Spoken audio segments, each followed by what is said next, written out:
Jamaat Islami Islamic দল না, এই যে মওদুদি আকীদা, এটা হলো ওখান থেকে সূত্রপাত। যে এই যে আকীদার অপব্যাখ্যা, আকাবেরদের দৃষ্টিভঙ্গির সাথে দ্বিমত পোষণ করে দ্বিজাতি তত্ত্বের পক্ষে আসা খুব কঠিন ছিল, কিন্তু মাওলানা সাব্বির আহমদ ওসমানী রহমতুল্লাহ আলাইহি তার অনুসারীদেরকে নিয়ে সে কাজটাই করেছিলেন। এবং পরবর্তীতে আমের ওসমানী রহমতুল্লাহ আলাইহির সাথে দারুল উলুম দেওবন্দের অনেক বড় বড় আলেম ঐক্যবদ্ধ হয়ে জামাত ইসলামীতে কাজ করেছেন। আমি এই কথাটুকু এ কারণে বললাম, এই সূত্রপাতের মূল মুরব্বী কারা? মূল মুরব্বী হলো কংগ্রেস, আকাবেরদের আকাবের হলো কংগ্রেস। একটু লক্ষ্য করেন, ওনারা ওদের সিলসিলায় কাজ করতে থাকে। পাকিস্তান সৃষ্টি হওয়ার পরেও কিন্তু এই ষড়যন্ত্র বন্ধ হয় নাই। মাওলানা মওদুদি রহমতুল্লাহ আলাইহি যখন পাকিস্তানের সংবিধান কোরআনুল কারীম চেয়েছেন, ইসলাম চেয়েছেন, তখন কিন্তু মতবিরোধ আরও বেড়েছে। এবং জামাত ইসলামী মাওলানা মওদুদি রহমতুল্লাহ আলাইহি পাকিস্তান সৃষ্টি হওয়ার পরেও আরামে থাকতে পারেন নাই, তখনও তারা রাষ্ট্রীয় জুলুমের শিকার হয়েছেন। মাওলানা মওদুদি রহমতুল্লাহ আলাইহির ফাঁসি পর্যন্ত ঘোষণা করা হয়েছিল। দেশ স্বাধীন হলো, স্বাধীন হওয়ার পরবর্তী বিরোধিতা ভিন্ন রকম। মাওলানা কেএম ইউসুফ রহমতুল্লাহ আলাইহি একটা কিতাব লিখেছেন ছোট্ট, মাওলানা মওদুদি রহমতুল্লাহ আলাইহির বিরোধিতার অন্তরালে। আমি জানি না সাফা আছে কি না, বইটা সংগ্রহ করবেন।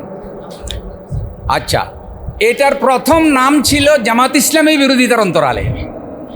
তখন কওমি আলেমরা বলল যে না, আমরা তো জামাত ইসলামীর ব্যাপারে এতটা আপত্তি দেই না, আমাদের আপত্তি হলো মাওলানা মওদুদি রহমতুল্লাহ আলাইহির কিছু কথার উপরে।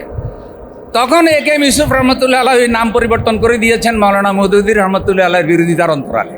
আচ্ছা, ওখানে বিরোধিতার ইতিহাস লিখেছেন।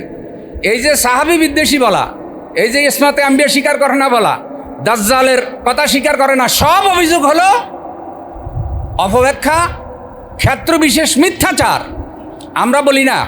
এখন মাওলানা আলী হাসান ওসামা ভাইও একটা কথা বলেছেন, ওনার রেফারেন্সটা এ কারণে দিলাম যে জমিয়তের বর্তমান সভাপতি যিনি বিশাল গলায় বলতেছেন তারাই নাকি দারুল উলুম দেওবন্দের একমাত্র হকদার।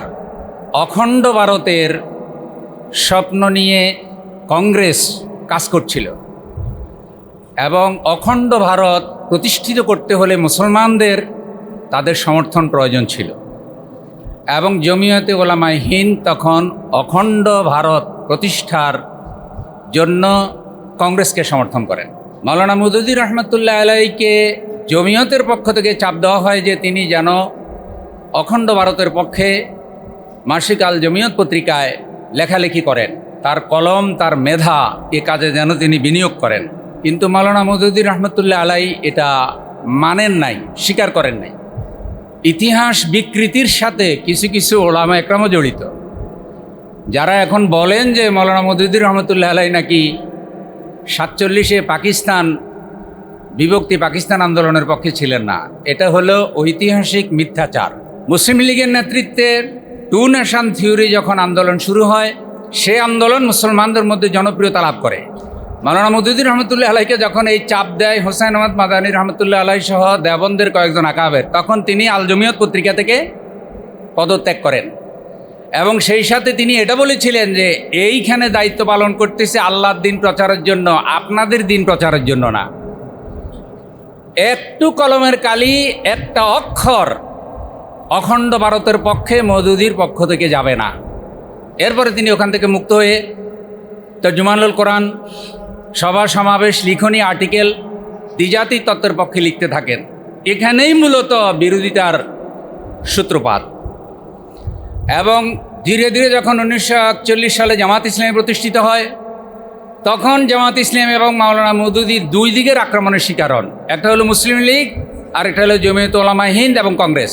পাকিস্তান প্রতিষ্ঠিত হওয়ার পরে জমিয়তে উলামায়ে হিন্দের আন্দোলন মাঠে মারা যায় এবং মাওলানা মওদুদি রহমতুল্লাহ আলাইহির লিখনী, কথা, বক্তৃতা, বিবৃতি এই উপমহাদেশের মুসলমানদের মধ্যে সমাদৃত হয় এবং তার এই লেখা আরব বিশ্ব পর্যন্ত সমাদৃত হয়। সারা পৃথিবীর বড় বড় স্কলাররা মাওলানা মওদুদি রহমতুল্লাহ আলাইহির এইসব লেখার দ্বারায় তার প্রশংসা করেন, যার কিছু নজির মতিউল ইসলাম সাহেব ডক্টর আমাদের হাফিজাহুল্লাহ তিনি পেশ করেছেন। এটা হলো প্রথম ধাপ। পরবর্তীতে তাকে থামিয়ে দেওয়ার জন্য, তার এই প্রচেষ্টাকে, এই আন্দোলনকে থামিয়ে দেওয়ার জন্য তারা ফতোয়া, অপব্যাখ্যা এগুলি শুরু করেন। দেওবন্দ থেকে প্রকাশিত তাজাল্লি পত্রিকায় মাওলানা মওদুদী এবং জামাত ইসলামের বিরুদ্ধে যা অভিযোগ করা হয়, সেই অভিযোগগুলোর বিরুদ্ধে মাওলানা আমের ওসমানী রহমতুল্লাহ আলাই, যিনি মাওলানা শাব্বির আহমদ ওসমানী রহমতুল্লাহ আলাইয়ের জামাতা এবং ভাতিজা, তিনি এগুলির জবাব দিতে থাকেন। যেমন এখন বর্তমানে দেখবেন এত অপপ্রচারের মধ্যেও কওমি ধারার তরুণ আলেমদের মধ্যে মাওলানা আলী হাসান ওসামা এবং মাওলানা আমাদের কামাল উদ্দিন ভাই আছেন সাম্প্রতিক সময়, মাওলানা মুফতি আহমদ শরীফ, এবং সাম্প্রতিক সময় দালিলিকভাবে আলোচনা করতেছেন সুনামগঞ্জ থেকে মাওলানা সারওয়ার হুসাইন। মানে যত বেশি অপপ্রচার হচ্ছে তত সত্য জানার আগ্রহ তরুণদের মধ্যে বাড়ছে, এবং কওমি ঘরানার অনেক তরুণ মেধাবী এখন তাদের এই বিরোধিতার কারণে জামাত ইসলামের আন্দোলনকে সঠিক বলে স্বীকার করছে। তিনি জামাত ইসলামের বিরুদ্ধে একটা বই লিখেছেন, মাওলানা মওদুদীর বিরুদ্ধে 38টা অভিযোগ করেছেন, 38টাই মিথ্যা, এই কথা বলেছেন। দ্বিতীয় কথাটা আমি এভাবে বলতে চাই, স্বৈরাচার আমলে যে বিরোধিতা হয়েছে, ওই যে কওমি জননী আমলে, সেই বিরোধিতাও ভারতীয় প্রজেক্ট, ভারতীয় এজেন্ডা। এই বিরোধিতায় জামাত ইসলামীকে নিশ্চিহ্ন করার জন্য যুদ্ধাপরাধ অভিযোগ উঠানো হয়, এবং আল্লামা সাইদি রহমতুল্লাহ আলাইয়ের বিরুদ্ধে যে কয়টা অভিযোগ উঠানো হয় নিজামী সাহেব রহমতুল্লাহ আলাই সহ জামাত নেতাদের বিরুদ্ধে, সবগুলো অভিযোগ ইতিহাসের চরম মিথ্যাচার, ডাহা মিথ্যা। কিন্তু দুর্ভাগ্যজনক হলেও সত্য যে কিছু আলেম এই অভিযোগগুলোকে সত্য বলে প্রচারণা চালিয়েছে। কোনো আলেম এই শাহবাগে এসে বলেছে ইমানি দায়িত্ব পালন করেছে তারা।